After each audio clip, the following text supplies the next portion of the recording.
Banyak orang menyerah pada rasa sakit dan akhirnya jera melawan dan menyerah terhadap beban. Setuju gak saudara?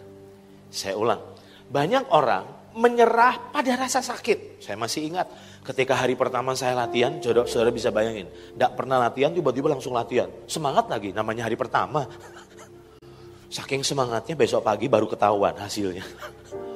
Begitu bangun tidur, itu kalau orang Jawa bilang semua badan jarem Pak. Otot semua itu sakitnya minta ampun. Dan hari itu saya diperhadapkan pada pilihan. Kapok atau terus. Saya terusin Pak. Apakah rasa sakitnya langsung hilang? Tambah sakit. Tapi saya punya visi bahwa saya harus belajar punya badan yang lebih sehat. Nah itu sebabnya coba lihat ayat ini. Gak tahu apakah ayat ini menolong saudara atau tidak. Di dalam Amsal pasal 18 ayat 14. Firman Tuhan bilang begini. Orang yang, apa saudara? Orang yang bersemangat dapat menanggung, apa saudara? Penderitaannya.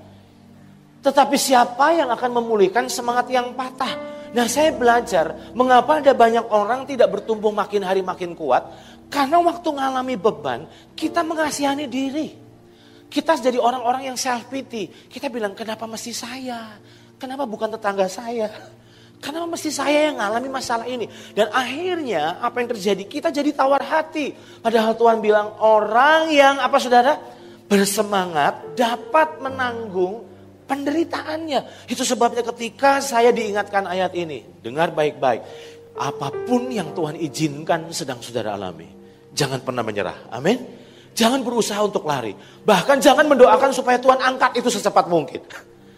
Karena saudara membutuhkan itu untuk saudara bertumbuh dalam kekuatan. Nah coba lihat ayat berikut ini. Tadi saya katakan sifat dari beban itu berat. Dan membawa kita turun dan menekan kita. Nah coba saudara perhatikan. Di dalam Amsal pasal 24 ayat yang ke-16. Sebab 7 kali apa saudara? Orang benar jatuh. Namun ia apa saudara? Bangun kembali. Tapi orang fasik akan roboh dalam bencana. Dalam terjemahan firman Allah yang hidup berkata. Tidakkah engkau tahu bahwa sekalipun engkau berhasil menjatuhkan orang baik itu. Sampai 7 kali. Setiap kali ia bangun kembali. Nah, apa yang saya pelajari dari ayat ini? Dibutuhkan ketekunan untuk naik turun mengangkat beban. Ingat, sifat dari beban itu membawa saudara jatuh, betul? Sifat dari beban itu menekan dan membuat saudara tertekan. Tapi Tuhan bilang begini, lihat ke depan, anggap ini barbel. Anggap ini barbel. Sifat dari beban itu pasti menekan, oke? Tuhan bilang, angkat dong.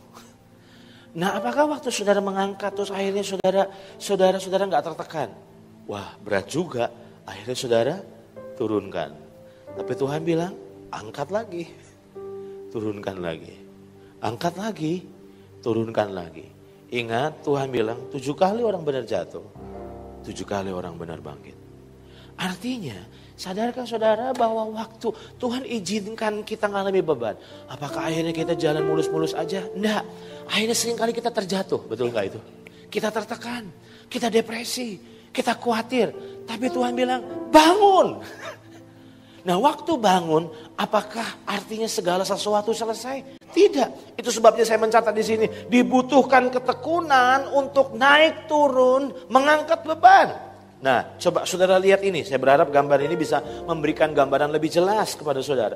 Inilah perbedaan otot yang dilatih oleh beban atau tidak. Betul tidak itu? Sebelah kiri itu otot yang gak pernah dilatih sama beban.